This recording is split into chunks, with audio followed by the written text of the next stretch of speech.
Hello all.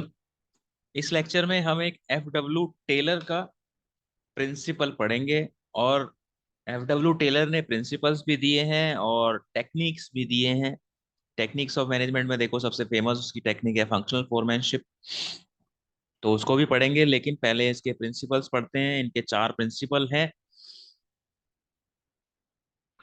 और इसमें से पहला प्रिंसिपल है science not rule of thumb. Rule of thumb क्या होता है?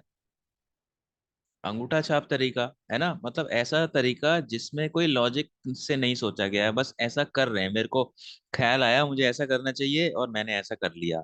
तो उसको रूल ऑफ थंब बोलते हैं, या फिर ट्रायल एंड एरर अप्रोच बोलते हैं, या फिर हिट एंड मिस अप्रोच बोलते हैं। लेकिन साइंस का मतलब क्या है? ऐसा तरीका जो रूल ऑफ थंब नहीं है, बट उसको साइंटिफिकली हमने स्टडी किया है और उसको इम्प्लीमेंट किया है, और इम्प्लीमेंट करके देखा है कि ये तरीका बेस्ट है और इस तरीके को हम फॉलो करेंगे। तो यानी कि साइंटिफिकली आप जो काम करते हो, कुछ भी काम करते हो, या फिर लोडिंग और अनलोडिंग का ही काम करते हो, आपका सामान जो है अनलोड हो रहा है गाड़ी में से फैक्ट्री में, या फिर फैक्ट्री से सामान लोड हो रहा है बेचने के लिए, तो लोडिंग और अनलोडिंग का जो काम है ये बहुत छोटा काम है, लेकिन इसमें भी आपको एक साइंटिफिकली सोचना है कि किस तरीके से हम इसको बेस्ट तरीके से कर सकते हैं, और जो बेस्ट तरीका आपको मिलेगा उसको आपको फॉलो करना है। ठीक है। तो science not rule of thumb, यानी कि इसमें क्या बोला है टेलर ने? Each job performed in the organisation should be based on scientific inquiry, यानी कि प्रॉपर साइंटिफिक इंक्वायरी होनी चाहिए उसकी। पूरी कॉज एंड इफेक्ट के पॉइंट ऑफ व्यू से उसको स्टडी किया जाना चाहिए, and not on intuition. Intuition का मतलब होता है मेरे मन में ख्याल आया और मैंने उसको ऐसा कर दिया, तो मन में ख्याल आया उस बेसिस पे नहीं करना है। ठीक है। या फिर एक्सपीरियंस है आपको, हम तो ऐसे ही करते आ रहे हैं और हम ऐसे ही करेंगे, ये भी गलत तरीका है। या फिर ट्रायल एंड एरर अप्रोच। ठीक है, मतलब ट्राई करना, चलो ये ठीक, ये ट्राई करते हैं, ये नहीं अगला ट्राई करते हैं, वो भी तरीका गलत है। और उसको हिट एंड मिस अप्रोच भी बोलते हैं। ठीक है। यानी कि बिना स्टडी किए हुए किसी चीज को अप्लाई करना, उसके बारे में ये वर्ड्स यूज होते हैं। इंट्यूजन्स आप यूज कर रहे हो, या एक्सपीरियंस यूज कर रहे हो, या ट्रायल एंड एरर अप्रोच लगा रहे हो, या फिर हिट एंड मिस अप्रोच लगा रहे हो। यानी कि ये जो तीन चार तरीके हैं किस चीज के लिए यूज होते हैं? जब बिना कोई लॉजिक के आप सोचे समझे, बिना उसको ऐसे कर रहे हो, किसी काम को किसी तरीके से कर रहे हो। तो टेलर ने क्या बोला है कि प्रॉपर साइंटिफिक इंक्वायरी होनी चाहिए हर काम में। तो there must be thinking before doing, यानी कि काम करने से पहले सोचो कि इस काम को कैसे हम अच्छे से कर सकते हैं। ठीक है। जैसे मैंने आपको एग्जांपल दिया था लोडिंग एंड अनलोडिंग का, तो छोटे से छोटे काम को भी आप देखो कि आप इसको कैसे अच्छे से अच्छे तरीके से कर सकते हैं फैक्ट्री के अंदर, तो फिर उसको आप फॉलो करोगे। So rule of thumb means application without logical thinking. Without logical thinking मतलब मैं तो ऐसे ही करता हूँ, ठीक है, और तो मैं ऐसे ही कर रहा हूँ। ठीक है। वेयर है साइंटिफिक डिसीजन। साइंटिफिक डिसीजन का मतलब क्या है? ऐसे डिसीजन जो प्रॉपरली उसको स्टडी किया गया है, एनालाइज किया गया है, फिर देखा गया है कि नहीं इसका इफेक्ट ये होगा, इसका इफेक्ट ये होगा, और जिसका सबसे अच्छा इफेक्ट होगा उस चीज को आप फॉलो करोगे। तो इस तरीके से जब आप कोई डिसीजन को लेते हो, तो यानी कि उसको आप क्या बोलोगे? Scientific decision. यानी कि आपने उसको स्टडी करके डिसाइड किया है और इम्प्लीमेंट किया है। तो scientific decisions are based on cause and effect relationship and scientific management of methods and the ways of production. तो आप scientifically cause and effect relationship, ऐसा होगा तो फिर ऐसा होगा, और ऐसा होगा तो फिर वैसा होगा। ठीक है। तो उस तरीके से आप उसको स्टडी कर रहे हो प्रॉपरली और साइंटिफिकली उसको मेजर कर रहे हो, और जो जिस मेथड का सबसे अच्छा रिजल्ट आ रहा है मेजरमेंट के बाद, वो आप फॉलो कर रहे हो। तो इस तरीके से इस स्टडी को क्या बोला जाता है? Scientific inquiry.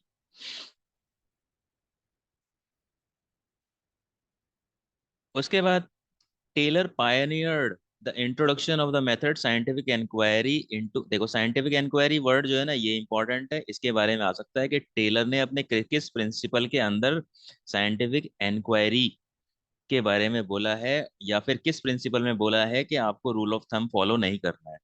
तो वो कौन सा प्रिंसिपल है? Science not rule of thumb. So Taylor pioneered the introduction of the method of scientific inquiry into the domain of management practice, as different managers would follow their indigenous rule of thumb. It is but A statement of obvious that all would not be equally effective.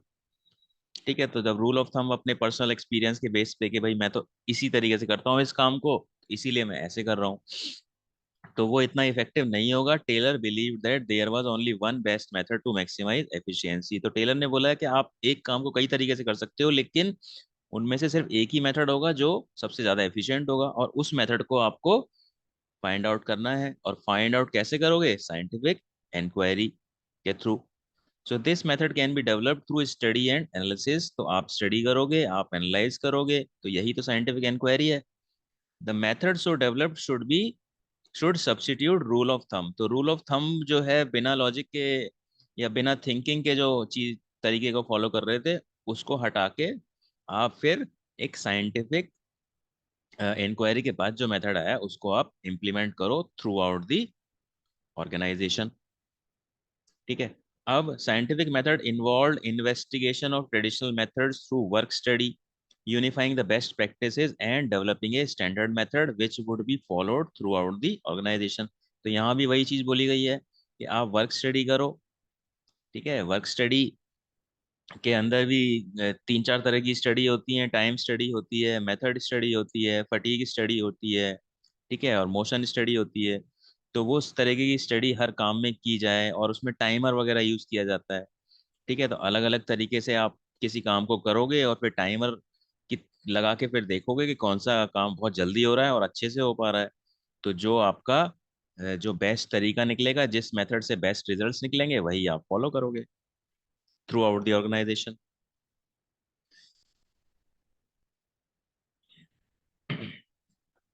और Taylor ने क्या बोला है? According to Taylor, even a small production activity like loading pigs of iron into the box cars can be scientifically planned and managed. यानी कि pics of iron क्या होता है? लोहे के छोटे छोटे टुकड़े होते हैं, वो हम ले जाते हैं फैक्ट्री के अंदर और उनको पिघला के लोहे की जितनी भी चीजें होती हैं वो बनाते हैं। ठीक है, तो इस तरीके से इस तरीके की छोटी छोटी चीजों को लोडिंग और अनलोडिंग का काम करने के लिए भी आप कैसे साइंटिफिकली, ऐसा नहीं है कि लोग यूज कर रहे हैं, आप मशीनें यूज करो लोडिंग अनलोडिंग के लिए। तो मशीनें यूज करोगे तो इफेक्ट क्या आएगा? ठीक है, तो इस तरीके से हर काम को आप स्टडी करो, और छोटे से छोटे काम को भी आप स्टडी करो, और पता लगाओ कि सबसे अच्छा तरीका इस काम को करने का कौन सा है, और उस तरीके को पूरी ऑर्गेनाइजेशन में आप इम्प्लीमेंट करो। So this can result in tremendous savings of human energy as well as wastage of time and material. The more sophisticated the process, greater would be the savings. In the present context, the use of internet has brought about dramatic improvements in internal efficiencies and customer satisfaction. तो यानी कि देखो, आपने internet की help से काफी सारी जो प्रोसेसेस हैं उनमें बहुत एफिशिएंसी आई है। जैसे कि आप देखो, इन्वेंट्री कंट्रोल में बहुत रिवॉल्यूशनरी चेंज आए हैं बिकॉज ऑफ सॉफ्टवेयर। आप कंप्यूटर पे सारे स्टॉक को फीड कर लेते हो, और आपको एक क्लिक में पता चल जाता है कि कौन सा स्टॉक आपके पास कितना बचा हुआ है। ठीक है, तो इस तरीके से अकाउंटिंग सॉफ्टवेयर्स भी होते हैं, इन्वेंट्री सॉफ्टवेयर्स भी होते हैं, और कस्टमर केयर में जो होते हैं, कस्टमर केयर में जो लोग बातें करते हैं उसमें भी सॉफ्टवेयर के थ्रू कस्टमर्स बात करते हैं। तो यानी कि जो जो कस्टमर केयर एग्जीक्यूटिव फ्री होगा, डायरेक्टली उस पे आपकी कॉल चली जाती है। ठीक है, तो इस तरीके से टेक्नोलॉजी को आप यूज कर रहे हो, और टेक्नोलॉजी को यूज करके अपनी प्रोसेसेस को ज्यादा से ज्यादा एफिशिएंट बना रहे हो, और उस तरीके को आप फॉलो कर रहे हो जो सबसे ज्यादा एफिशिएंट है और जो बेस्ट तरीका है। ठीक है, और इस तरीके की स्टडी आप हर तरह की एक्टिविटी में करोगे ऑर्गेनाइजेशन के अंदर, छोटी से छोटी, बड़ी से बड़ी, और इस तरह की साइंटिफिक इंक्वायरी के बाद जो आपको बेस्ट तरीका मिलेगा आप उसको फॉलो करोगे। ठीक है, तो ये था आपका principle science not rule of thumb. तो इसमें देखो एक बहुत इंपॉर्टेंट वर्ड्स क्या है। एक तो साइंटिफिक इंक्वायरी है। तो क्वेश्चन में अगर साइंटिफिक इंक्वायरी के बारे में बात की गई है, इसका मतलब क्या है? Science not rule of thumb के बारे में बात की जा रही है। ठीक है, या फिर एक वर्ड है बेस्ट प्रैक्टिसेस, या एक स्टैंडर्ड मेथड आप डेवलप कर रहे हो। ठीक है, तो इस तरीके के वर्ड्स जो हैं आपको याद रखने हैं जब आप इस प्रिंसिपल को पढ़ोगे। इस तरह के वर्ड्स को आपको और फ्रेजेस को हाईलाइट करना है, क्योंकि यही वर्ड्स यूज होंगे क्वेश्चंस के अंदर, और इन वर्ड्स के बेस पे आपको अंदाजा लगाना है कि ये किस प्रिंसिपल के बारे में बात कर रहे हैं। तो ये था आपका टेलर का principle, science not rule of thumb, and that is it for this lecture. Thank you.